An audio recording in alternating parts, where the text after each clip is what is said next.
Desde los anales olvidados de la historia, donde la realidad se confunde con la leyenda, emergen relatos que desafían toda explicación. ¿Qué secretos ancestrales susurran los vientos del Atlántico sobre marineros que, tal vez, llegaron a tierras vírgenes antes de lo que nos contaron los libros? ¿Quién orquestó la sangre y la traición en un banquete real que se convertiría en el oscuro precedente de las bodas más infames de la ficción? Y si la muerte tenía 1000 rostros, ¿cómo era ese espeluznante final conocido simplemente como la subida de las luces? Prepárense para adentrarse en los enigmas más perturbadores y fascinantes de la historia, porque lo que están a punto de escuchar reescribirá todo lo que creían saber. Los marineros vascos en América antes de Colón. Imagina la escena. Es el año 1534, y el explorador francés Jacques Cartier acaba de desembarcar en la costa de lo que un día será Canadá. El aire es prístino, el paisaje salvaje y desconocido, mientras su tripulación establece un primer contacto cauteloso con los pueblos indígenas de la región. Ocurre algo que desafía toda lógica. Un nativo se acerca y en un euskera tosco pero reconocible, grita una frase que los misioneros a bordo identifican. Más tarde, otros le hablan de hombres de cabello rojizo que llegaron del océano, generaciones antes, en grandes barcos. Para un hombre que creía estar abriendo una nueva ruta en un mundo recién descubierto, aquello debió ser como escuchar un eco del futuro en el pasado. Aquellas palabras, perdidas en la inmensidad de Terranova, no eran un simple balbuceo, eran la punta de un iceberg histórico. La primera pista visible de una de las teorías más fascinantes y controvertidas de la exploración. La posibilidad de que un pueblo europeo, tenaz y discreto, hubiera cruzado el Atlántico y explotado las riquezas de América mucho antes de que Cristóbal Colón izara sus velas. Ese pueblo eran los vascos. Para comprender cómo un pescador de las costas de Vizcaya o Guipúzcoa pudo haber precedido a los exploradores más célebres de la historia, primero hay que entender quiénes eran. Los vascos, un pueblo de orígenes ancestrales y lengua única que no comparte raíces con ninguna otra en Europa, siempre han vivido de cara al mar. El Golfo de Vizcaya no era para ellos una frontera, sino una autopista. Durante la Edad Media se forjaron una reputación legendaria como los marineros más audaces y competentes del continente. No eran exploradores al servicio de reyes, sino industriales del mar. Fueron los pioneros de la caza comercial de ballenas, persiguiendo a los gigantescos cetáceos en pequeñas pero robustas embarcaciones llamadas tequechalupas. Para el siglo XIII ya habían establecido una industria ballenera tan sofisticada que sus técnicas y su aceite se convirtieron en el estándar de toda Europa. Pero su verdadera revolución económica, la que los prepararía para el gran salto transatlántico, fue el bacalao. En una Europa devotamente católica, donde los días de ayuno y abstinencia de carne eran numerosos, el pescado no era un lujo, sino una necesidad absoluta. Los vascos perfeccionaron el arte de la salazón, convirtiendo el bacalao en una fuente de proteína duradera que podía transportarse y comercializarse por todo el continente. Se convirtieron en los amos del oro blanco de los mares. Sin embargo, su propio éxito comenzó a volverse en su contra. Para el siglo XV, los caladeros tradicionales de Europa empezaban a mostrar signos de agotamiento. La competencia era feroz. Potencias comerciales como la Liga Hanseática llegaron a monopolizar las ricas aguas de Islandia, expulsando de hecho a los barcos vascos de sus caladeros más rentables. Se enfrentaban a una crisis existencial, o encontraban nuevas fuentes de pescado, o su próspera industria se hundiría. Fue este imperativo económico, y no la sed de gloria o el deseo de descubrir nuevas tierras para un monarca, lo que probablemente los empujó hacia lo desconocido. La teoría sostiene que, en su búsqueda desesperada de bacalao, los barcos vascos comenzaron a aventurarse cada vez más al oeste, siguiendo las corrientes del Atlántico Norte en un viaje mucho más peligroso y largo de lo que nadie había intentado antes con fines puramente comerciales. No buscaban las Indias, buscaban bancos de peces y, según la leyenda, los encontraron. Encontraron los grandes bancos de Terranova, el caladero más rico que el mundo hubiera conocido jamás. Un lugar donde, según se decía, el bacalao era tan abundante que se podía pescar simplemente hundiendo una cesta en el agua. Habían encontrado su paraíso particular, una mina de oro flotante. Y entonces hicieron lo más inteligente que podían hacer. No se lo contaron a nadie. El secreto era su mayor activo. Un descubrimiento así, si se hacía público, atraería a competidores de Inglaterra, Portugal y Francia en cuestión de meses. Su ventaja competitiva desaparecería. Así que guardaron silencio. Su propia cultura, forjada en el aislamiento de su lengua única, les proporcionaba la cohesión perfecta para mantener un secreto de tal magnitud. Cada verano, una flota silenciosa partía de los puertos del País Vasco, desaparecía en el horizonte y regresaba meses después con las bodegas a rebosar de bacalao salado, atribuyendo sus capturas milagrosas a la suerte o a caladeros secretos más cercanos. Durante décadas, posiblemente casi un siglo, podrían haber estado realizando este viaje transatlántico estacional, una rutina industrial secreta en la que perfeccionaron sus rutas, establecieron campamentos temporales en las costas de Terranova para salar el pescado y procesar el aceite de ballena, y comerciaron pacíficamente con los pueblos nativos, todo ello fuera del radar de la historia oficial. Aunque la discreción era su norma, ningún secreto es perfecto. Con el tiempo, dejaron huellas, pistas sutiles que los historiadores han ido ensamblando como las piezas de un rompecabezas. Una de las más intrigantes se encuentra en los registros aduaneros ingleses. Entre 1380 y 1433, mucho antes del viaje de Colón, los comerciantes vascos comenzaron a entregar en puertos como Bristol cantidades inusualmente grandes de pieles de castor. Lo extraño era que, para esa época, el castor estaba prácticamente extinguido en las zonas de Europa a las que los vascos tenían acceso. Pero lo más revelador era el modo en que se presentaban estas pieles. Estaban enrolladas y preparadas al estilo distintivo de los pueblos indígenas del este de Canadá. ¿Cómo era posible, a menos que hubieran establecido una ruta comercial directa con el Nuevo Mundo, un siglo entero antes de que éste fuera descubierto? La evidencia lingüística es igualmente poderosa. Cuando los exploradores franceses e ingleses llegaron finalmente a la región en el siglo XVI, se encontraron con que el terreno comunicativo ya estaba arado. Rápidamente se desarrolló una lengua pidgin, una mezcla funcional de algonquino y euskera, para facilitar el comercio. La existencia de un pidgin no es algo que surja de la noche a la mañana. Implica un contacto prolongado, regular y relativamente profundo entre dos culturas.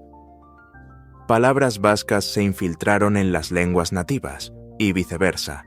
Por ejemplo, en la lengua del pueblo Mi'kmaq, la palabra para designar los zapatos de estilo europeo es zapatak, un préstamo directo del euskera. Este tipo de intercambio cultural profundo sugiere una presencia vasca mucho más temprana y arraigada de lo que los registros oficiales indican. El secreto, sin embargo, no podía durar para siempre. Otras naciones marineras empezaban a sospechar. Hay registros portugueses de la década de 1470 que hablan de una misteriosa Terra do Bacalhau, una tierra del bacalao que se creía que existía en algún lugar al oeste de las Azores. Los propios ingleses de Bristol, excluidos de Islandia, financiaron expediciones en la década de 1480 para encontrar nuevas fuentes de pescado hacia el oeste. Es posible que estuvieran siguiendo los rumores o las estelas de los sigilosos barcos vascos. El golpe de gracia a su monopolio secreto llegó, irónicamente, con el descubrimiento oficial de América. Cuando Juan Caboto, navegando para Inglaterra, llegó a Terranova en 1497, apenas 5 años después de Colón, su descubrimiento fue encontrarse con una bulliciosa flota de barcos pesqueros vascos que ya operaban allí como si fuera su propio patio trasero. Cuando Cartier exploró el Golfo de San Lorenzo unas décadas más tarde, no solo encontró a los vascos, sino que documentó su presencia en tal número que parecían los dueños de aquellas aguas. Su secreto había terminado. A lo largo del siglo XVI, convirtieron la costa de Terranova y Labrador en el corazón de la primera gran industria de América del Norte. Establecieron estaciones balleneras a gran escala, como la de Red Bay en Labrador, hoy Patrimonio de la Humanidad por la UNESCO, donde miles de hombres trabajaban cada temporada. A pesar de esta montaña de pruebas circunstanciales, la teoría del descubrimiento precolombino vasco se enfrenta a un problema fundamental: la falta de una prueba irrefutable. Los historiadores y arqueólogos escépticos señalan, con razón, que no se ha encontrado ni un solo artefacto vasco en América del Norte que pueda datarse de forma fiable antes de 1492. Todos los restos de sus campamentos y naufragios pertenecen al siglo XVI. Tampoco ha aparecido ningún mapa vasco precolombino que muestre las costas de América. Los defensores de la teoría argumentan que los pescadores y balleneros no eran cartógrafos. Sus mapas estaban en sus mentes y en la tradición oral de sus pilotos, y sus campamentos eran estructuras temporales y rudimentarias, no asentamientos permanentes que la naturaleza habría reclamado fácilmente. El consenso académico actual mantiene que, si bien es plausible e incluso probable que algún barco vasco fuera arrastrado por una tormenta hasta las costas americanas antes de 1492, no hay pruebas concluyentes de una explotación sistemática y secreta. Sostienen que fue la experiencia adquirida por los marineros vascos en el propio viaje de Colón lo que les dio el conocimiento y la confianza para lanzarse inmediatamente a la explotación de los caladeros del Nuevo Mundo en cuanto la noticia se difundió.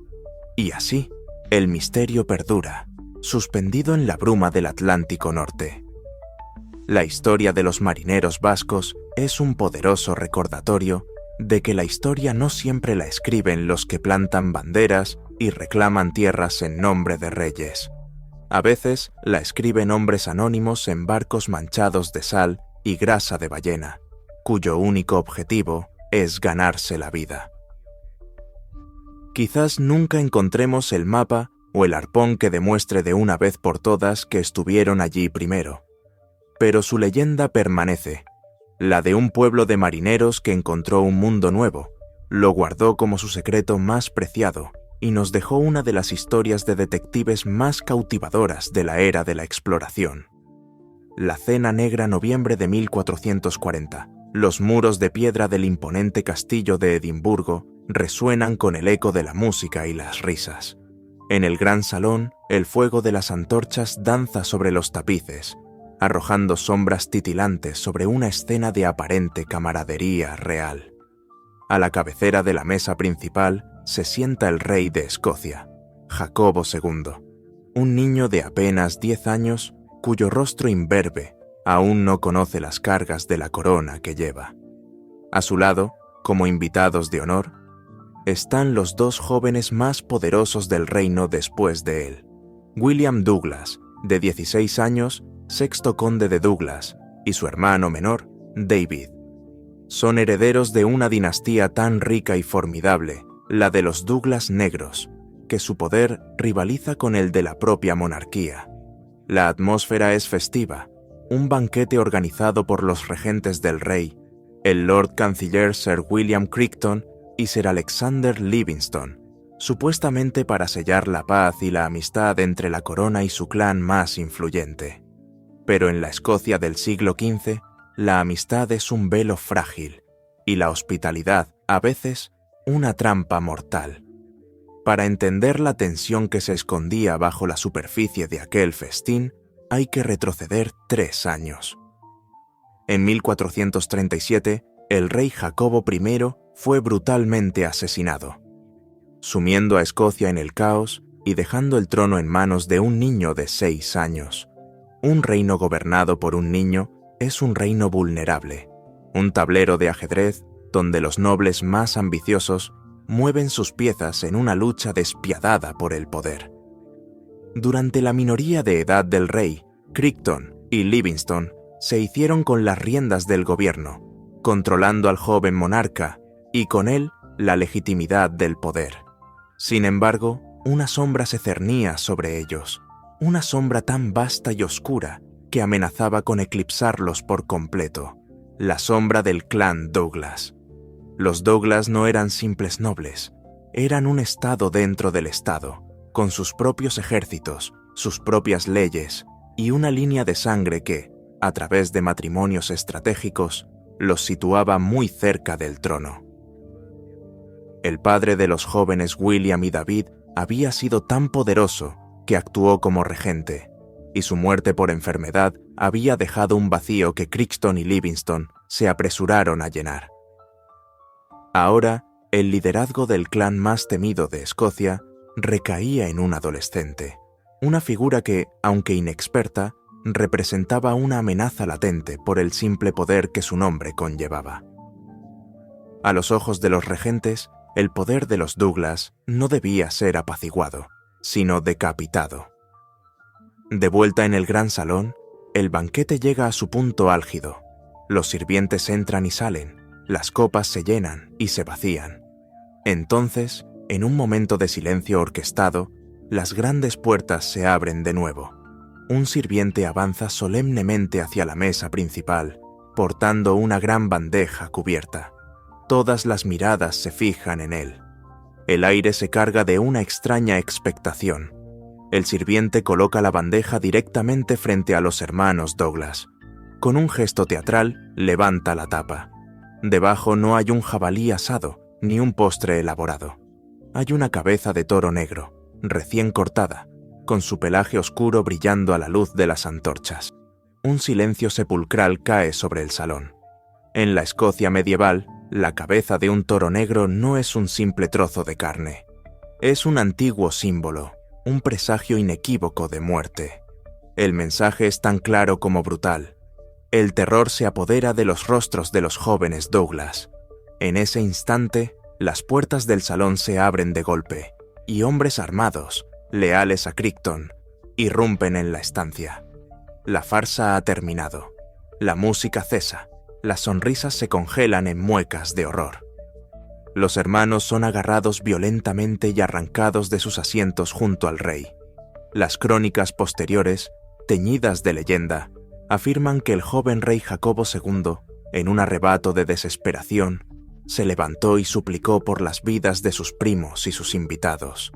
Lloró, protestó y les recordó a sus guardianes el sagrado e inviolable derecho de hospitalidad, un pilar fundamental de la sociedad medieval. Violarlo era atraer la ira de Dios y una deshonra eterna. Pero sus súplicas infantiles fueron ignoradas. Crichton y Livingstone, con la fría determinación de quienes han cruzado un punto de no retorno, observaron impasibles. Los hermanos Douglas fueron arrastrados fuera del cálido y luminoso salón hacia el frío y oscuro patio del castillo. Allí, bajo la pálida luz de la luna de noviembre, se celebró un juicio farsa. Las acusaciones de traición fueron leídas a toda prisa, sin pruebas ni defensa. El veredicto ya estaba escrito. En cuestión de minutos, los 2 herederos del clan Douglas fueron declarados culpables y decapitados en el acto. La sangre de los invitados manchó las piedras del patio real, y el eco de la traición resonaría a través de los siglos. La noticia de la cena negra, como se conocería el suceso, se extendió como la pólvora, provocando una ola de indignación. El clan Douglas, enfurecido, reaccionó con la furia que se esperaba, poniendo sitio al castillo de Edimburgo.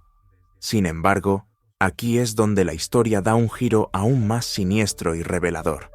Crichton, el arquitecto aparente de la masacre, se rindió, pero en lugar de ser castigado por su atroz crimen, logró negociar un acuerdo que no solo le salvó la vida, sino que mantuvo su posición de poder.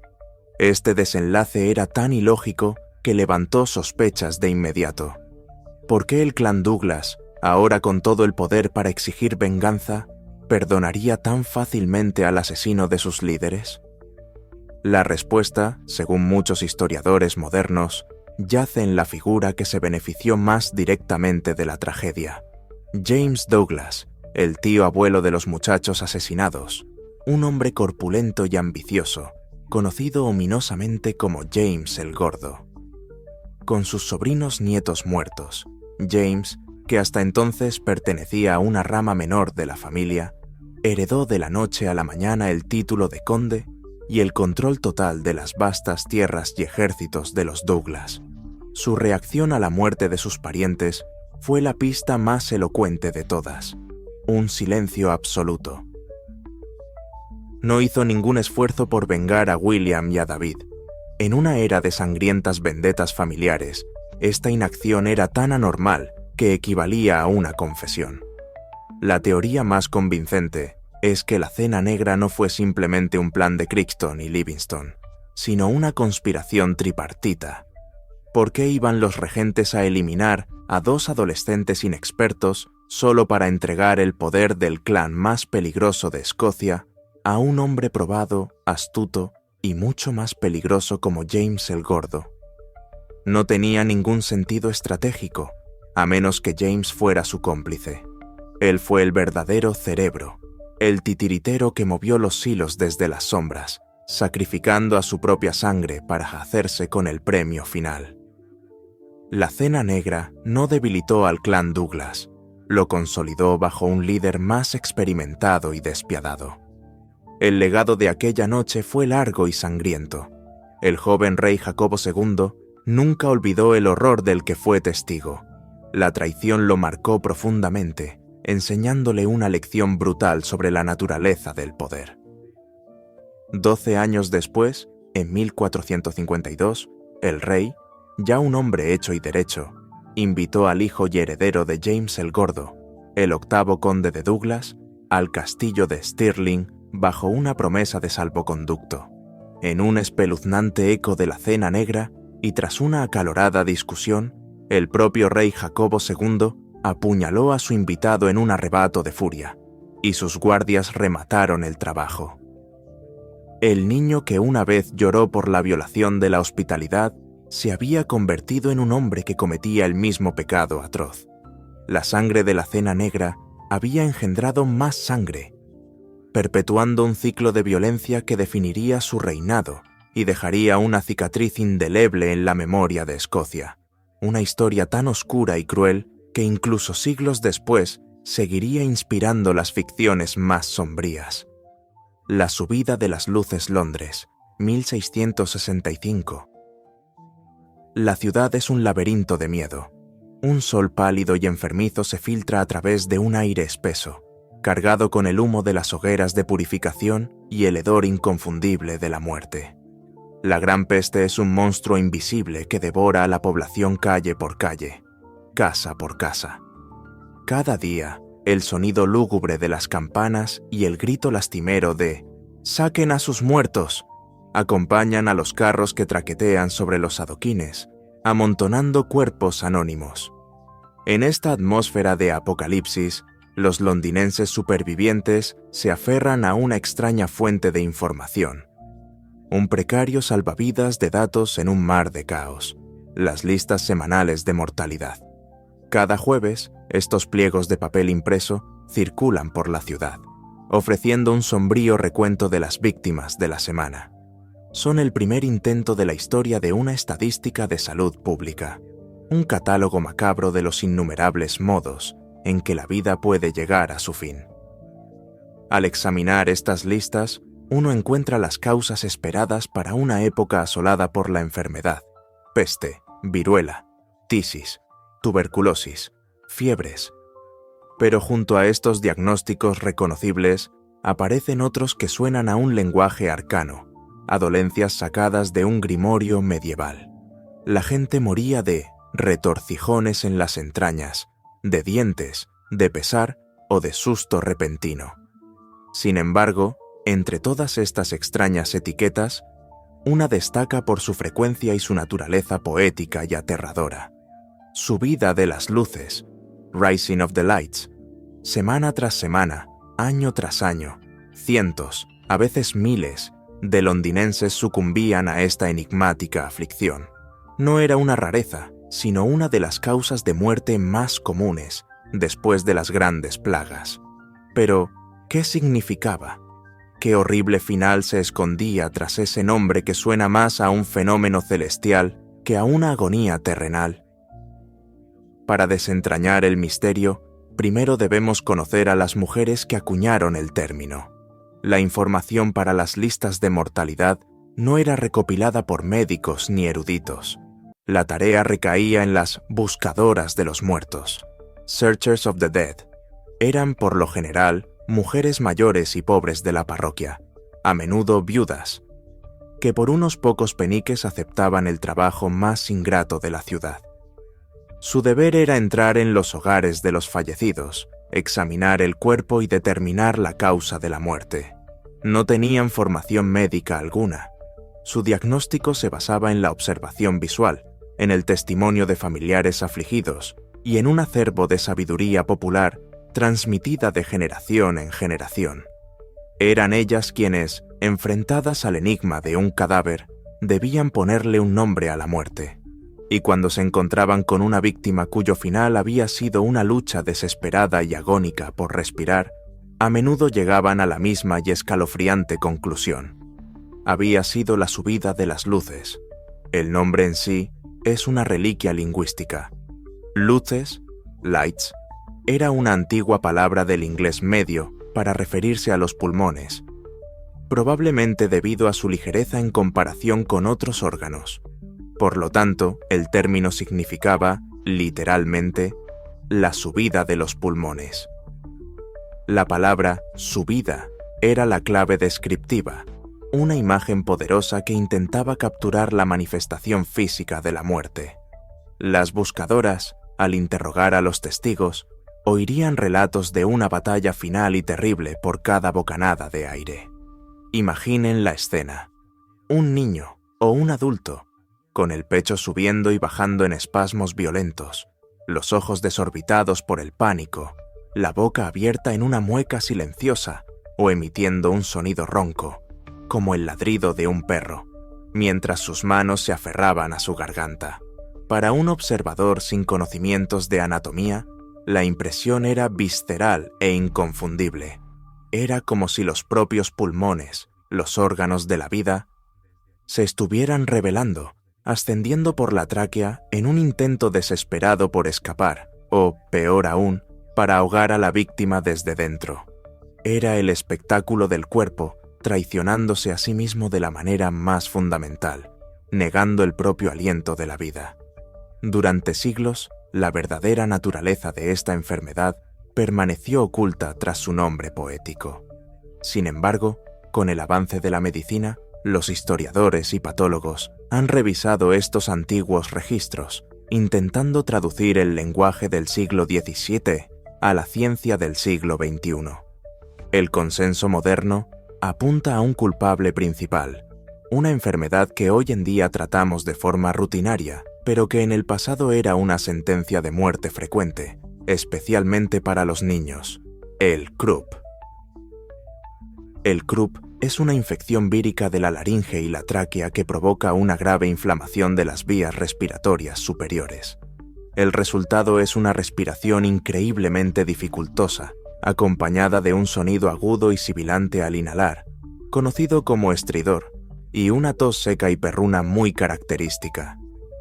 Para un niño pequeño, con unas vías respiratorias ya de por sí estrechas, la inflamación podía cerrarlas por completo, provocando una asfixia lenta y aterradora.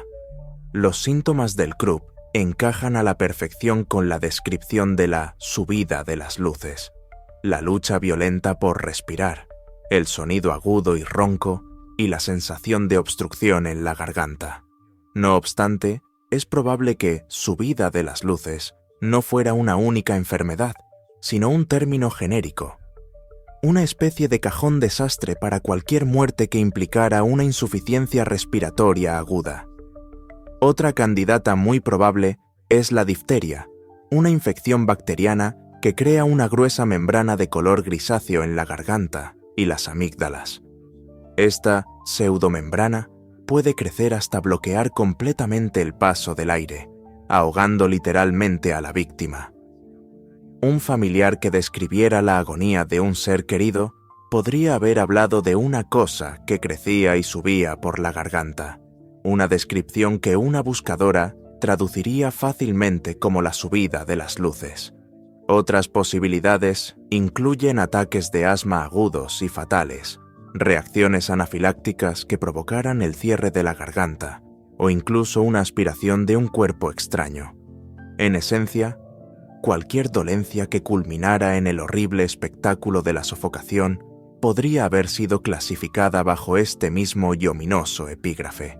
El término comenzó a desaparecer gradualmente de las listas de mortalidad a lo largo del siglo XVIII y se extinguió por completo en el XIX. Su desaparición no se debió a que la gente dejara de morir de esta manera, sino a que el mundo estaba cambiando. La medicina estaba dejando de ser un arte basado en la observación de síntomas externos para convertirse en una ciencia basada en la comprensión de la patología interna.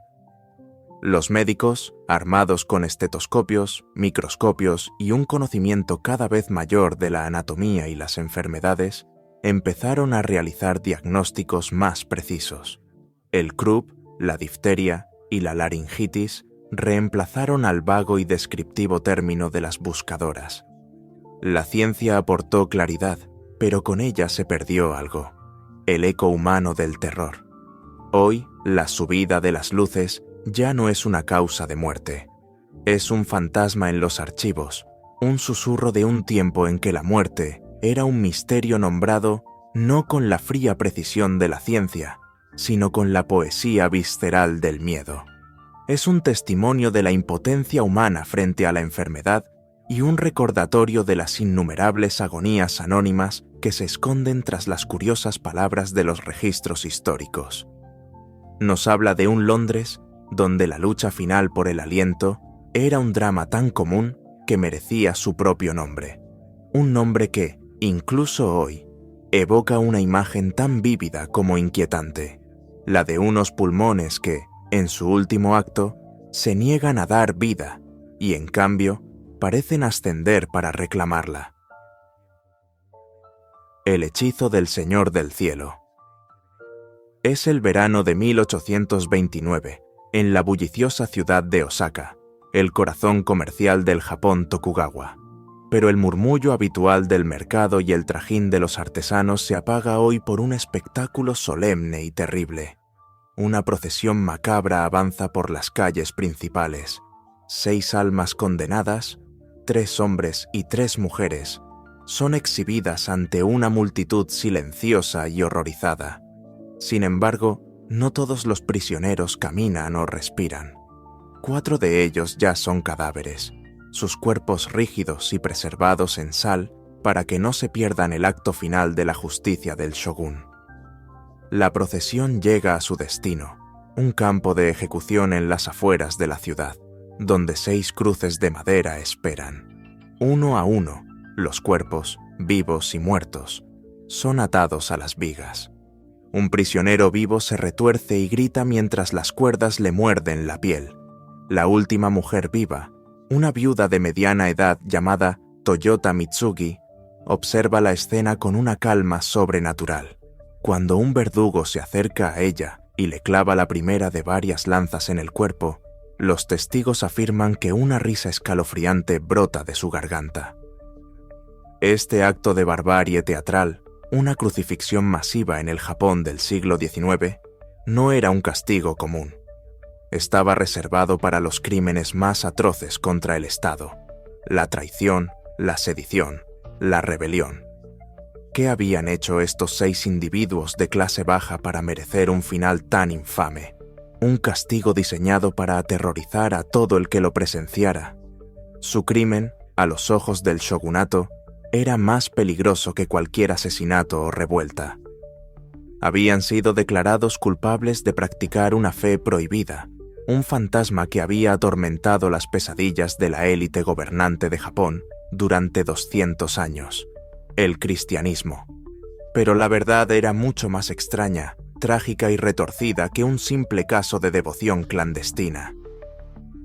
Esta es la historia de cómo un grupo de personas fue ejecutado, no por seguir a Cristo, sino por intentar convertirse en los hechiceros de una leyenda que su propia cultura había creado. Para entender la paranoia que condujo a esas 6 cruces, debemos sumergirnos en el Japón del período Edo. Durante más de 2 siglos, la nación había vivido bajo la política del Sakoku, el país encadenado, un estado de aislamiento casi total del mundo exterior. A principios del siglo XVII, los misioneros cristianos, principalmente jesuitas y franciscanos, habían sido expulsados violentamente y sus miles de conversos japoneses fueron forzados a abjurar de su fe o enfrentar una persecución brutal y la muerte. Para el shogunato Tokugawa, el cristianismo no era simplemente una religión extranjera, era una ideología política subversiva. Predicaba la lealtad a un poder foráneo, el Papa, por encima del shogun y del emperador. Su mensaje de igualdad ante Dios amenazaba con corroer los cimientos de la rígida estructura social feudal. Era visto como la vanguardia del colonialismo europeo, un veneno espiritual que precedía a la conquista militar. Así, el gobierno se embarcó en una campaña de erradicación tan exhaustiva que para mediados del siglo XVII se jactaban de haber limpiado por completo las islas de la secta malvada. En ausencia de cristianos reales, la fe se transformó en un mito oscuro, un cuento de terror para asustar a los niños y a los adultos.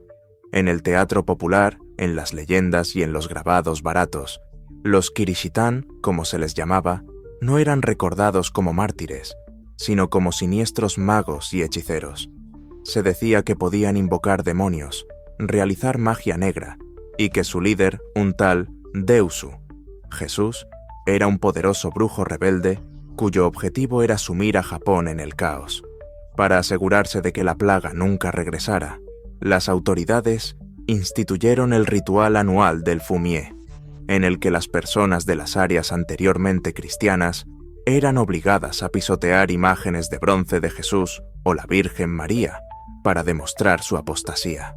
Irónicamente, para las pequeñas comunidades de Kakure Kirishitan, cristianos ocultos, que sobrevivieron en secreto, este ritual de humillación se convirtió en la única oportunidad anual de ver y venerar en silencio los rostros de sus figuras sagradas.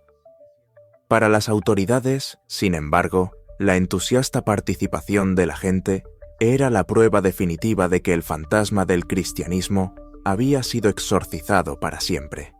Por eso, cuando en 1827 surgieron rumores en Osaka de un nuevo culto, el shock fue profundo.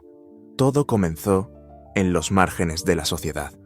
Osaka era una metrópolis vibrante, pero también un lugar con una considerable población de desposeídos, adivinos, curanderos populares y predicadores callejeros. En este caldo de cultivo espiritual, los funcionarios de la ciudad empezaron a oír susurros sobre un pequeño círculo de practicantes, en su mayoría mujeres, liderado por la viuda Toyota Mitsugi.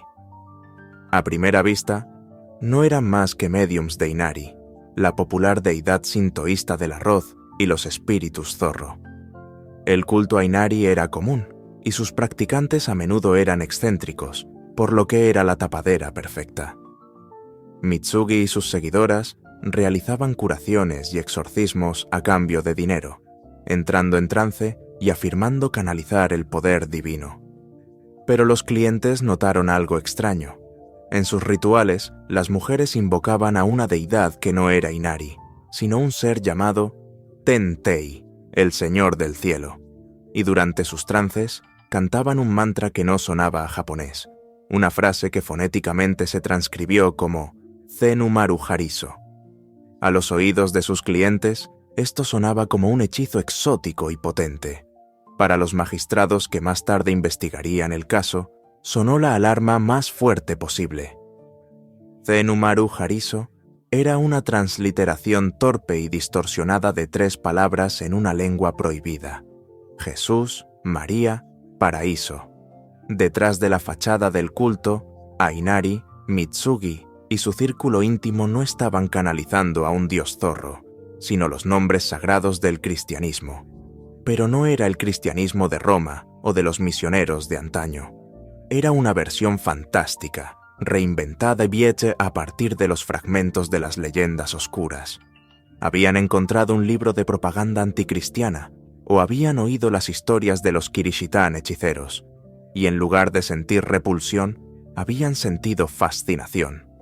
Creían haber descubierto el secreto de una magia inmensamente poderosa. El origen de esta extraña teología se remontaba a un hombre llamado Mitsuno Gunki, un místico carismático y estafador que había sido el mentor de Mitsugi antes de su muerte unos años antes. Gunki era un personaje de los bajos fondos, educado pero deshonesto, que se obsesionó con el poder atribuido a los cristianos en los cuentos populares. No tuvo contacto con ningún sacerdote secreto ni con los Kakure Kirishitan. Su única fuente de conocimiento fue la propaganda del shogunato. Para él, Jesús no era un salvador, sino el mago más grande de todos, un ser capaz de conceder poderes sobrenaturales, como resucitar a los muertos. Gunki creyó que si dominaba los rituales de la secta de Jesús, podría acceder a este poder. Mitsugi heredó esta creencia y como líder del grupo la refinó, mezclándola con prácticas de adivinación y curación populares para crear un sincretismo único y peligroso. A mediados de 1827, los rumores eran demasiado fuertes para ser ignorados. Se inició una investigación exhaustiva, dirigida en parte por un celoso y eficiente magistrado samurái llamado Oshio Heihachiro. Durante meses, Oshio y sus hombres siguieron el hilo, interrogando a sospechosos y descubriendo una red que se extendía desde las viudas pobres de Osaka hasta un sacerdote sintoísta e incluso un samurái de bajo rango en Kioto. Los interrogatorios, como era habitual en el Japón Tokugawa para crímenes graves, probablemente implicaron tortura. Los acusados, enfrentados a la maquinaria implacable del Estado, confesaron. Pero en sus testimonios se percibe una trágica confusión. Insistieron en que no tenían ninguna intención de derrocar al gobierno. No formaban una iglesia ni conspiraban. Simplemente estaban practicando una forma de hechicería que creían más potente que las demás. Intentaron argumentar que lo suyo era un delito menor de magia, no el crimen capital de ser cristiano. Pero para Oshio Heihachiro y los magistrados, esta distinción era irrelevante. El grupo de Mitsugi se comportaba exactamente como los malvados Kirishitan de las leyendas. Realizaban extraños rituales en secreto, usaban nombres extranjeros y afirmaban tener poderes sobrenaturales. A sus ojos, no importaba si el grupo creía en la Santísima Trinidad o en la resurrección de Cristo. Estaban usando los símbolos y nombres de la fe prohibida, y eso era suficiente. El veredicto fue inevitable. El shogunato, decidido a enviar un mensaje inequívoco de que el fantasma del cristianismo nunca sería tolerado, por muy extraña que fuera su forma, ordenó el castigo más severo posible, la crucifixión. Y así, 2 años después de su arresto, Toyota Mitsugi y sus seguidores fueron llevados a su terrible final. La decisión de salar los cadáveres y crucificarlos junto a los vivos fue una declaración de poder absoluto. El Estado podía castigar no solo en esta vida, sino más allá. La risa de Mitsugi ante la lanza del verdugo se convirtió en leyenda, interpretada como el último acto de desafío de una bruja o la serenidad de una mártir. El incidente de Osaka avivó las llamas de la paranoia anticristiana en todo el país. La historia, sin embargo, tiene un epílogo irónico y aún más extraño. 10 años después, en 1837, Oshio Heihachiro, el leal magistrado que había desmantelado la secta, se desilusionó profundamente con la corrupción del shogunato durante una terrible hambruna. Lideró una violenta rebelión en Osaka contra el mismo gobierno que había servido tan celosamente. Su revuelta fue aplastada y Oshio se quitó la vida. La gente, tratando de dar sentido a cómo un pilar del sistema podía haberse convertido en su enemigo, no buscó explicaciones políticas. Buscaron una sobrenatural. Empezó a circular el rumor de que Oshio Heihachiro había sido maldecido por el espíritu vengativo de Toyota Mitsugi. La hechicera que había enviado a la muerte, decían, se había apoderado de su alma desde la tumba, convirtiéndolo en un rebelde y usando su propio cuerpo para atacar al shogunato. El cazador de brujas, según la leyenda popular, se había convertido en el último discípulo de la bruja. Esta historia fantástica revela la trágica esencia del incidente de Osaka. Toyota Mitsugi y sus seguidores no murieron por su fe. Murieron por un malentendido monumental. Fueron las víctimas de una caricatura, ejecutados por representar a la perfección el papel del monstruo que su propia sociedad había inventado. En su búsqueda de poder espiritual en los márgenes de la sociedad, se toparon con la leyenda de una religión prohibida, y, al intentar imitarla, convocaron la furia real de un estado que ya no distinguía entre fantasmas y realidad. La colonia perdida de Roanoke Agosto de 1590. Tras 3 largos y angustiosos años, el gobernador John White finalmente regresa a las costas de América del Norte. El viaje a través del Atlántico ha sido arduo, una lucha contra piratas, tormentas y la incertidumbre. Pero ahora, mientras su barco se acerca a la isla de Roanoke, en la costa de la actual Carolina del Norte, solo hay un pensamiento en su mente: su familia. Su hija Eleanor, su yerno Ananias, y sobre todo su nieta, Virginia Dare, la primera niña inglesa nacida en el Nuevo Mundo, a quien dejó siendo apenas un bebé. Mientras una pequeña barca lo lleva a la orilla, White se prepara para el reencuentro, para las historias y los abrazos. Pero al desembarcar, no lo recibe el bullicio de una próspera colonia de más de 100 almas, sino un silencio antinatural, profundo y perturbador. El asentamiento está desierto. Las casas han sido cuidadosamente desmontadas, no saqueadas ni quemadas. La maleza comienza al reclamar los claros que con tanto esfuerzo habían abierto los colonos.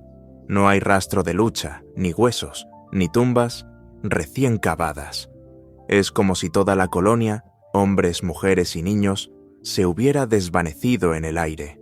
White y sus hombres recorren el perímetro, con el corazón encogido. Entonces, encuentran la única pista. Tallada en el tronco de un árbol, ven las 3 letras CRO. Y luego, en uno de los postes principales de la empalizada que rodeaba el asentamiento, encuentran la palabra completa, grabada de forma clara y deliberada: Croatoan. No hay nada más, solo esa palabra solitaria, un susurro críptico que se convertiría en el epicentro de uno de los misterios más antiguos y perdurables de la historia de América. ¿Qué fue de los colonos perdidos de Roanoke? Para desentrañar este enigma, debemos viajar a la Inglaterra isabelina, una nación en plena ebullición, rebosante de ambición y enfrascada en una amarga rivalidad con la poderosa España. El principal impulsor del proyecto de Roanoke fue Sir Walter Raleigh, un poeta, explorador y favorito de la reina Isabel I. Su visión no era simplemente fundar una colonia, sino establecer una base estratégica en el Nuevo Mundo. Roanoke sería un puesto de avanzada para lanzar ataques de corsarios contra la flota del Tesoro española y para reclamar un trozo del vasto continente para Inglaterra.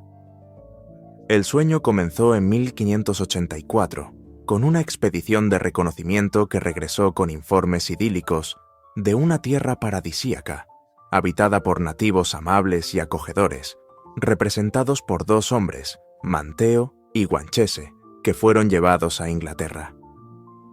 Impulsado por este optimismo, Raleigh financió una primera colonia en 1585. Sin embargo, este primer intento fue un rotundo fracaso. Estaba compuesto exclusivamente por soldados y aventureros, más interesados en buscar oro que en cultivar la tierra.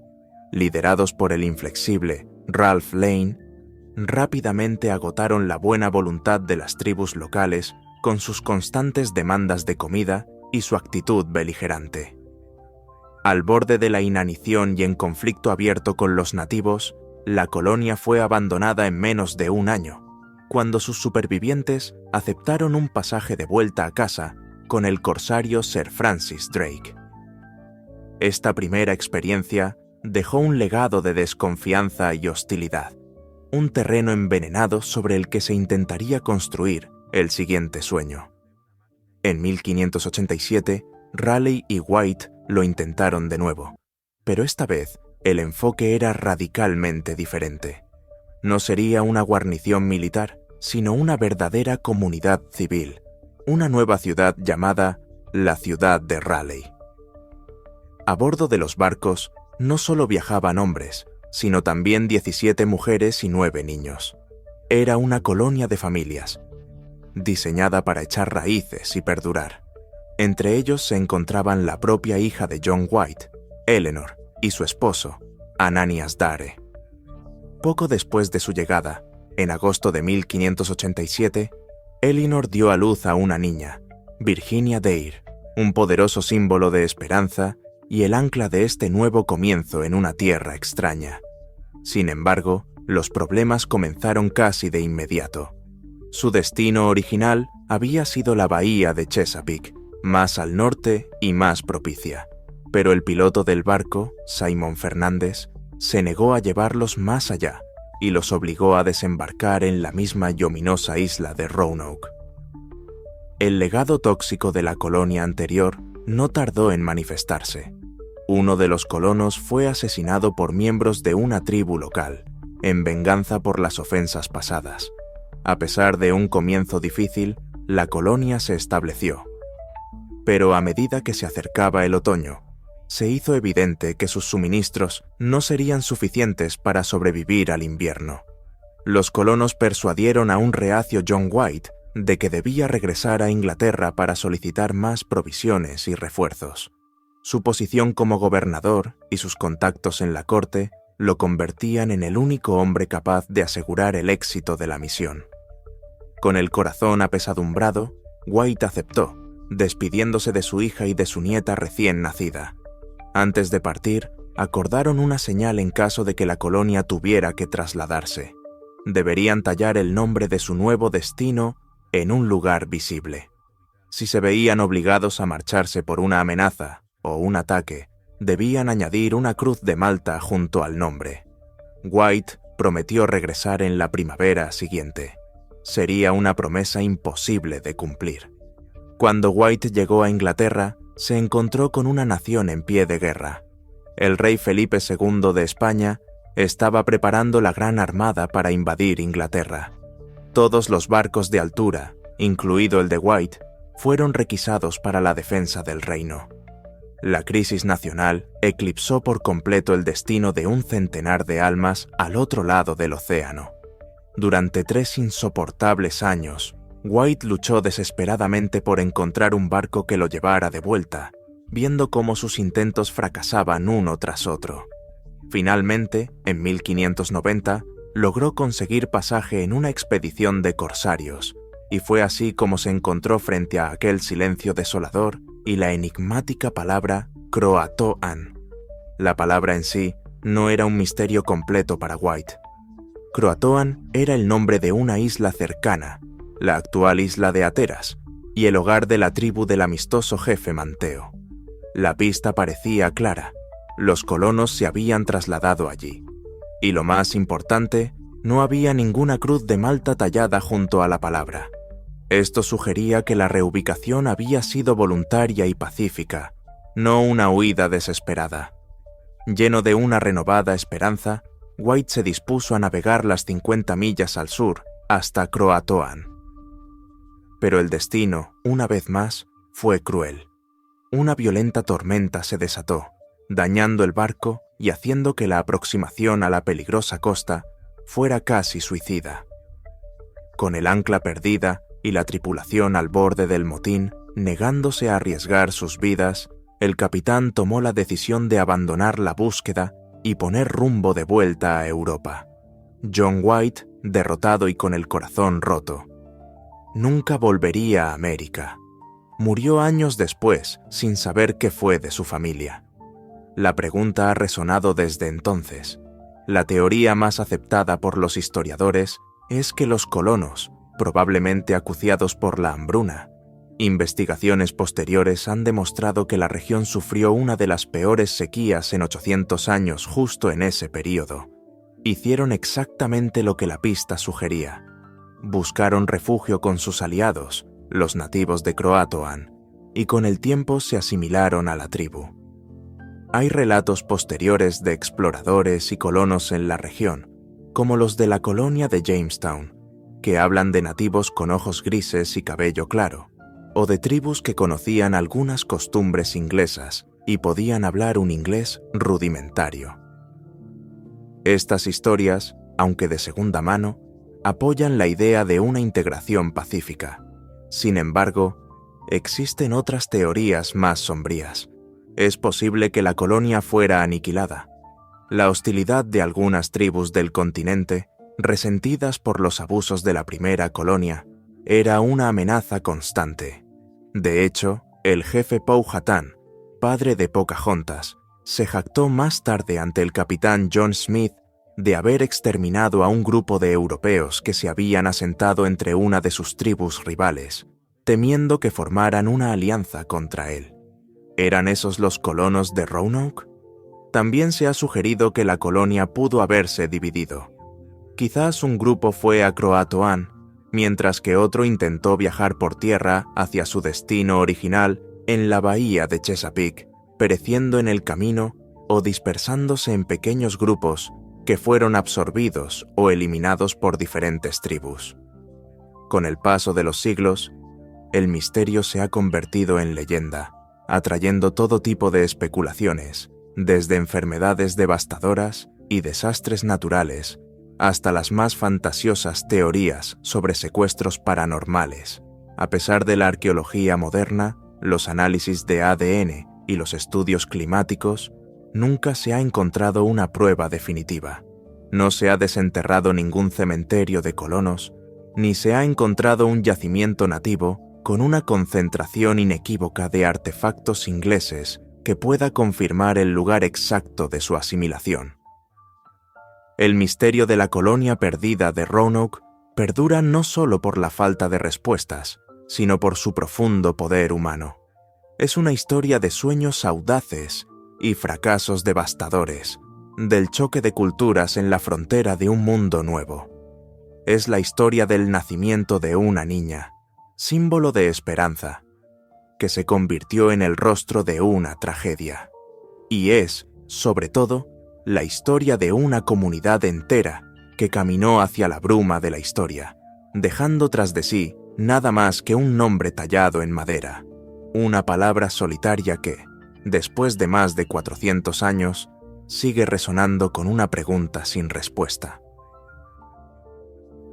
El incidente del paso Dyatlov-Febrero de 1959, en las inhóspitas y desoladas laderas de Kholat Syakhl, una montaña en los Urales del norte, cuyo nombre en la lengua local, Mansi, significa la montaña de los muertos. Un equipo de búsqueda avanza con dificultad a través de la nieve profunda. Llevan días rastreando el vasto y silencioso paisaje en busca de 9 excursionistas desaparecidos. Finalmente, divisan su objetivo, una única tienda de campaña de color naranja, casi sepultada por la ventisca. Pero el alivio inicial da paso a una profunda y escalofriante confusión. La tienda está vacía y en silencio. Lo más extraño es que ha sido rajada y cortada metódicamente, no desde fuera, sino desde dentro. En su interior, las botas, la ropa de abrigo, las provisiones y las mochilas de los excursionistas están cuidadosamente ordenadas, como si se estuvieran preparando para pasar la noche. Afuera, una serie de huellas se aleja de la tienda, descendiendo por la ladera. Algunas son de pies descalzos, otras solo de calcetines. 9 almas en una noche con temperaturas de 30 grados bajo cero y vientos huracanados habían abandonado inexplicablemente su único refugio, huyendo de un terror desconocido y adentrándose a toda prisa en una muerte segura. Aquel descubrimiento fue solo el primer capítulo de uno de los misterios más desconcertantes y terroríficos del siglo XX. El grupo estaba formado por estudiantes y graduados del Instituto Politécnico de los Urales, todos ellos esquiadores y excursionistas experimentados. No eran novatos. Liderados por Igor Dyatlov, de 23 años, el equipo estaba compuesto por 7 hombres y 2 mujeres, jóvenes, brillantes y llenos de la audaz confianza de la juventud soviética. Su objetivo era una ambiciosa expedición de grado tercero, la más alta en dificultad, que culminaría con el ascenso al monte Otorten. Sus diarios y fotografías, recuperados más tarde en la tienda, pintan un cuadro de camaradería y aventura. Los primeros días del viaje transcurrieron con normalidad. Largos viajes en tren, cantos, bromas y la emoción de adentrarse en la vasta y hermosa naturaleza salvaje de los Urales. La última entrada del diario del grupo, fechada el 31 de enero, describe su progreso y sus planes de establecer un campamento en la ladera para el día siguiente, antes de afrontar el tramo final. La última fotografía tomada por ellos muestra al equipo trabajando diligentemente para montar su campamento en la ladera de Kolatsiakl la tarde del 1 de febrero. Nada en sus escritos o imágenes sugiere el más mínimo indicio del horror que estaba a punto de desatarse. Cuando el grupo no llegó a su destino en la fecha prevista, se organizó una operación de búsqueda y rescate. El 26 de febrero, los buscadores encontraron la tienda abandonada y con ella el primer rastro de la tragedia. Las huellas que se alejaban de la tienda indicaban que los 9 excursionistas habían descendido la ladera de forma ordenada, no en una carrera de pánico, al menos al principio. A 1,5 kilómetros de distancia, bajo un gran cedro en el borde del bosque, encontraron los 2 primeros cuerpos. Eran Yuri Krivonichenko y Yuri Doroshenko. Estaban descalzos y vestidos solo con su ropa interior. Junto a ellos, los restos de una pequeña hoguera. Las ramas del cedro estaban rotas hasta una altura de 5 metros, lo que sugería que alguien había intentado trepar, quizás para escapar de algo o para tener una mejor visión de la tienda. A medio camino entre el cedro y la tienda, los buscadores encontraron otros 3 cuerpos, incluido el del líder, Igor Dyatlov. Él, Zinaida Kolmogorova y Rustem Slobodin parecían haber muerto mientras intentaban regresar desesperadamente a la seguridad de su refugio. Slobodin tenía una pequeña fractura en el cráneo, pero los médicos forenses determinaron que los 5 habían muerto de hipotermia. El hecho de que algunos estuvieran tan escasamente vestidos se atribuyó a la desnudez paradójica, un fenómeno conocido en las víctimas de hipotermia grave, en el que una oleada final de sangre caliente a las extremidades crea una sensación de calor abrasador, llevando a la persona a quitarse la ropa. La escena era trágica, pero hasta ese momento parecía un terrible accidente. Quizás se asustaron por algo, huyeron y sucumbieron al frío. Pero la verdad, oculta bajo la nieve, era mucho más siniestra. Durante 2 meses, la búsqueda de los 4 excursionistas restantes continuó. Finalmente, en mayo, cuando el deshielo primaveral reveló los secretos de la montaña, encontraron sus cuerpos en un barranco boscoso, a unos 75 metros del cedro. Habían cavado un refugio improvisado en la nieve, y fue aquí donde el misterio pasó de ser una tragedia a ser una pesadilla inexplicable. Estos 4 no habían muerto simplemente de frío. Sus heridas eran catastróficas. Nikolai Thibault-Brignol tenía el cráneo destrozado. Alexander Zolotaryov y Lyudmila Dubinina tenían las costillas fracturadas y aplastadas. Los informes de la autopsia describieron la fuerza necesaria para causar tales daños como comparable a la de un atropello a alta velocidad. Y lo más desconcertante, estas heridas masivas eran internas. No había daños en los tejidos blandos externos, ni moratones, ni cortes que indicaran un golpe o una lucha. Era como si hubieran sido aplastados por una presión inmensa y invisible. A Lyudmila Dubinina, además, le faltaban la lengua, los ojos y parte de los tejidos de la cara. La investigación soviética se encontró con un rompecabezas imposible. 9 excursionistas experimentados abandonan su tienda cortándola desde dentro, huyen medio desnudos a un frío letal y mientras algunos mueren congelados, otros sufren heridas internas devastadoras, sin ninguna causa externa aparente.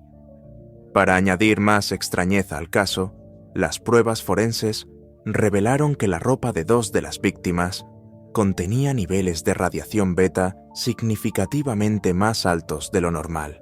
Además, otros excursionistas y meteorólogos en la región informaron haber visto extrañas esferas o luces de color naranja brillante en el cielo la noche de la tragedia. La investigación oficial se cerró rápidamente con una conclusión deliberadamente vaga y frustrante. Los excursionistas habían muerto a causa de una fuerza natural irresistible y desconocida. El caso fue clasificado y el acceso a los archivos se restringió durante décadas, alimentando un sinfín de especulaciones y teorías. La teoría más simple y racional es una avalancha. Una pequeña avalancha de placa podría haber cubierto parte de la tienda, provocando un pánico instantáneo y la necesidad de cortar para salir. El peso de la nieve podría explicar las heridas por aplastamiento. Sin embargo, esta teoría tiene graves fallos. Los investigadores no encontraron signos de una avalancha en el lugar. La tienda no estaba completamente enterrada y los objetos a su alrededor permanecían en su sitio. Las huellas que se alejaban no mostraban el pánico ciego que se esperaría de supervivientes de una avalancha.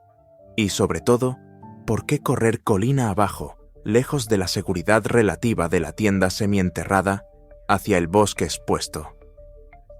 En 2021, una nueva investigación rusa propuso una variante, una pequeña avalancha de placa retardada, pero incluso esta explicación deja muchas preguntas sin respuesta.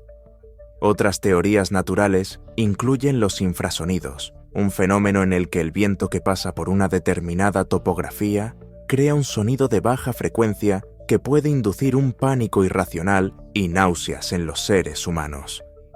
Esto podría explicar la huida repentina y extraña, pero no las heridas mortales. Otros apuntan a los vientos catabáticos, ráfagas de viento descendente increíblemente feroces y repentinas. Pero es poco probable que algo así asustara a un grupo tan experimentado hasta el punto de hacerles abandonar su refugio. Esto nos lleva a las teorías de intervención humana.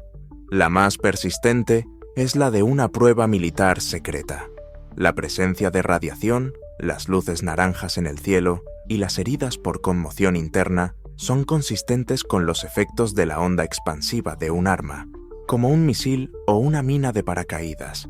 Si los excursionistas presenciaron accidentalmente una prueba, las fuerzas militares podrían haberlos perseguido y eliminado, y el Estado soviético habría tenido todos los motivos para orquestar un encubrimiento masivo.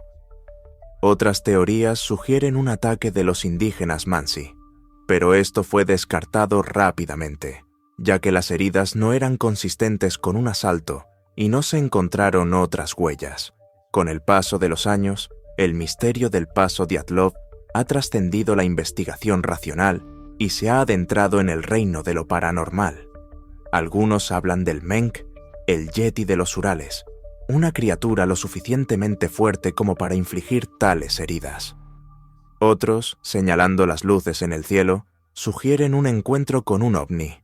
Estas teorías, aunque carecen de pruebas, son un testimonio del profundo vacío que deja la falta de una explicación lógica. Más de 60 años después, el incidente del paso Dyatlov sigue siendo un enigma perfecto. Cada teoría que parece explicar una parte del rompecabezas falla estrepitosamente en explicar otra. La ciencia puede explicar la hipotermia, pero no el pánico inicial. Una avalancha podría explicar las heridas, pero no la escena del crimen. Una operación militar secreta podría explicar el encubrimiento, pero carece de pruebas directas. La historia perdura, suspendida en el gélido aire de aquella montaña, como un monumento a 9 vidas jóvenes, truncadas por un horror que aún no tiene nombre. La montaña de los muertos guardó su secreto esa noche, dejando tras de sí solo un rastro de huellas silenciosas en la nieve y una pregunta que, quizás, nunca tendrá respuesta. El Mary Celeste, diciembre de 1872. En la inmensidad azul y solitaria del océano Atlántico, a medio camino entre las Azores y Portugal, el bergantín canadiense Dei Gratia navega con buen viento. Es una travesía rutinaria hasta que el vigía divisa algo extraño en el horizonte. Otro bergantín, a la deriva, con las velas desplegadas de forma errática, como si navegara sin rumbo ni gobierno. El capitán del Dei Gratia, David Morehouse, observa a través de su catalejo. El barco le resulta familiar. Es el Mary Celeste, un buque mercante estadounidense que había zarpado de Nueva York una semana antes que el suyo. El capitán Morehouse conoce bien a su colega al mando del Mary Celeste, Benjamin Spooner Briggs, un hombre de mar experimentado y respetado. Preocupado, ordena acercarse. A medida que se aproximan, un silencio antinatural parece envolver al otro barco. No hay nadie en el timón, nadie en cubierta. Los repetidos llamados de la tripulación del Dei Gratia se pierden en el viento, sin obtener respuesta. Con una creciente sensación de pavor, el primer oficial del Dei Gratia, Oliver Deveau, lidera una pequeña partida de abordaje. Al subir a la cubierta del Mary Celeste, se adentran en el corazón de uno de los misterios marítimos más grandes de todos los tiempos. El barco está completamente desierto. No hay rastro de sus 10 ocupantes. El capitán Briggs, su esposa Sarah, su hija Sofía de 2 años y los 7 miembros de la tripulación. Sin embargo, la embarcación está en perfectas condiciones de navegabilidad. En la bodega, su carga de 1.701 barriles de alcohol desnaturalizado está intacta, salvo por 9 barriles que se encontraron vacíos. Las provisiones de comida y agua a bordo son abundantes, suficientes para 6 meses. En los camarotes, las pertenencias personales de la tripulación, incluyendo dinero y objetos de valor, están en su sitio, como si sus dueños fueran a regresar en cualquier momento. La ropa está doblada, las pipas de los marineros descansan donde las dejaron. En el camarote del capitán, la máquina de coser de su esposa tiene una costura a medio terminar. No hay el más mínimo signo de violencia, lucha o pánico. Sin embargo, hay pistas extrañas y contradictorias. El único bote salvavidas del barco, una pequeña yola, ha desaparecido.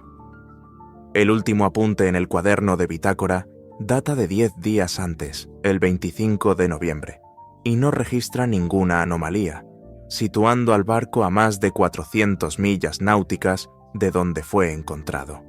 Faltan los instrumentos de navegación del capitán, su sextante y su cronómetro. El barco ha embarcado algo de agua, pero nada que las bombas de achique no pudieran solucionar. ¿Qué pudo haber ocurrido en este barco fantasma? ¿Qué terror o qué promesa pudo haber llevado a 10 personas a abandonar una nave perfectamente segura para enfrentarse a la inmensidad del océano en un pequeño bote salvavidas? La historia del Mary Celeste comienza como la de tantos otros barcos mercantes. Construido en Nueva Escocia en 1861, era un bergantín robusto y fiable. En 1872, bajo el mando del capitán Benjamin Briggs, un hombre devoto, abstemio y de impecable reputación, se preparó para una travesía rutinaria desde Nueva York hasta Génova, Italia.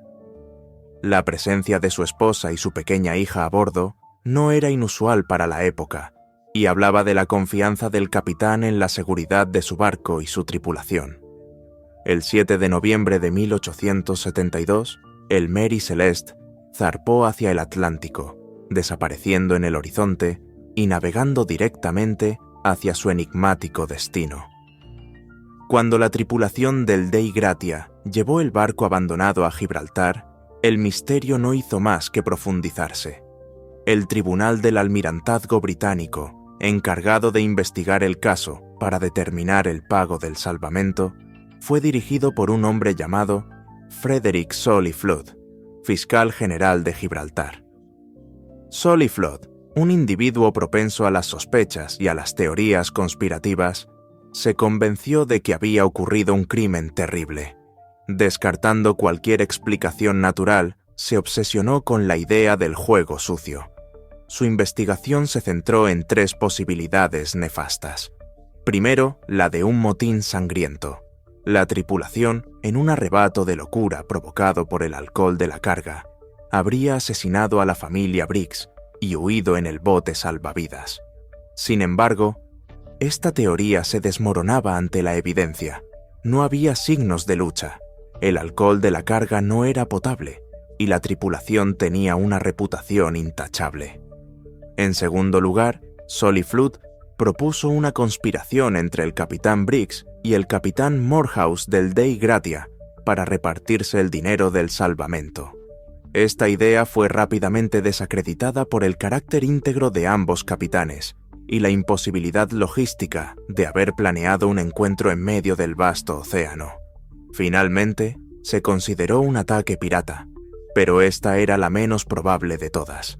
La piratería en el Atlántico Norte era prácticamente inexistente en 1872, y lo más importante, los piratas no habrían dejado atrás una valiosa carga y los objetos personales de la tripulación.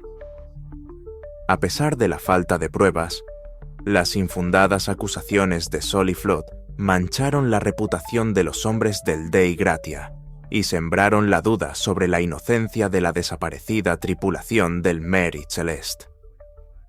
Con las teorías de un crimen descartadas por falta de pruebas, los investigadores y entusiastas de la historia han pasado 150 años proponiendo explicaciones racionales para el enigma.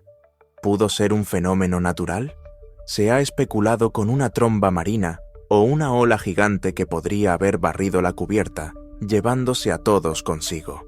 Sin embargo, es poco probable que una sola ola se llevara a las 10 personas a la vez, y el interior del barco no presentaba los daños catastróficos que un suceso así habría provocado. Otra teoría apunta a un terremoto marino o a la erupción de un volcán submarino que podría haber sacudido el barco violentamente, provocando el pánico y la evacuación. De todas las explicaciones propuestas, una ha emergido como la más plausible y científicamente sólida. Una teoría que une casi todas las piezas del rompecabezas: los vapores del alcohol de la carga. El alcohol desnaturalizado es extremadamente volátil. 9 de los 1.700 barriles estaban hechos de roble rojo, un tipo de madera más porosa que el resto, que estaban hechos de roble blanco. Es posible que estos barriles comenzaran a filtrar vapores de alcohol en la bodega confinada. Este vapor, al mezclarse con el aire, podría haber creado una mezcla explosiva. La teoría sugiere que un aumento de la presión, tal vez debido a un cambio de temperatura, provocó una explosión de vapor.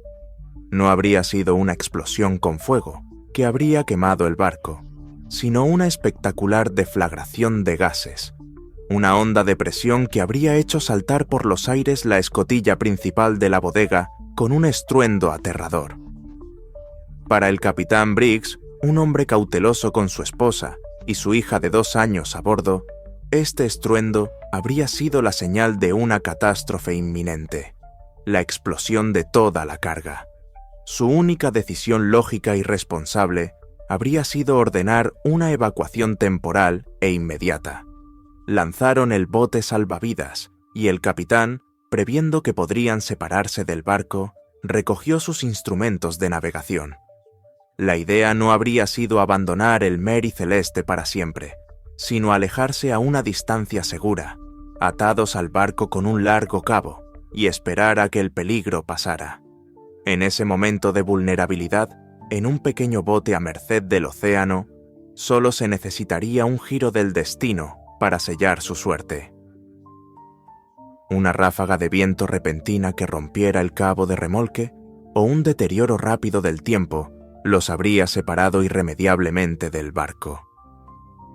El Mary Celeste, vacío pero intacto, seguiría su rumbo errático con el viento, mientras que el pequeño bote con sus 10 ocupantes se habría perdido para siempre en la inmensidad del Atlántico. Esta teoría explica la ausencia de pánico, el abandono ordenado, el bote y los instrumentos desaparecidos, y la naturaleza de la carga. A pesar de su coherencia, sigue siendo solo una teoría. La verdad se hundió con aquel pequeño bote salvavidas y sus 10 almas. Con el tiempo, la historia del Mary Celeste se liberó de las ataduras de la investigación y se convirtió en leyenda. El escritor Arthur Conan Doyle, antes de crear a Sherlock Holmes, escribió un famoso relato de ficción que popularizó muchos de los mitos que perduran hasta hoy, como el de las tazas de té calientes y las comidas a medio terminar en la mesa del comedor. El misterio del Mary Celeste perdura no porque carezca de explicaciones plausibles, sino porque su vacío es más elocuente que cualquier evidencia. Es la encarnación perfecta del barco fantasma, no uno poblado por espectros, sino uno definido por una ausencia total y silenciosa. Es un relato sobre la fragilidad humana frente a la majestuosidad y la indiferencia del océano. Una historia que nos recuerda que, incluso en un mundo cada vez más explorado y explicado, el mar todavía guarda sus secretos. El Mary Celeste sigue navegando en la imaginación popular, una embarcación perfectamente conservada, una tumba flotante sin cuerpos, un monumento a una pregunta que, después de un siglo y medio, el océano se niega a responder. Y así, nuestro viaje a través de las sombras de la historia llega a su fin, por ahora. Desde las heladas laderas de la montaña de los muertos hasta el silencioso océano Atlántico, desde los banquetes reales teñidos de sangre hasta las colonias que se desvanecieron como el humo, hemos visto cómo el pasado se niega a entregar todos sus secretos. Cada uno de estos enigmas nos recuerda que la historia no es solo una línea de tiempo de hechos confirmados, sino un vasto océano de preguntas sin respuesta, un eco que resuena a través de los siglos, desafiándonos a escuchar. Pero ahora la conversación es vuestra. ¿Cuál de estas historias te ha dejado pensando? ¿Crees en la teoría de los vapores del Mary Celeste? ¿O tienes tu propia explicación para lo que ocurrió en el paso Dyatlov? Queremos leer tus teorías en los comentarios. Si te ha gustado este viaje a lo desconocido, dale a me gusta. Tu apoyo nos ayuda enormemente a llegar a más mentes curiosas y a seguir desenterrando estos increíbles relatos. Y lo más importante, ¿qué otro misterio insondable de la historia te gustaría que investigáramos? Déjanos tus sugerencias abajo. Las mejores podrían convertirse en el tema de nuestro próximo episodio. Para no perderte ni un solo enigma, suscríbete al canal y activa la campana de notificaciones. De esa forma, serás el primero en unirte a nosotros cuando regresemos a los rincones más oscuros del pasado. Gracias por acompañarnos. Hasta el próximo misterio.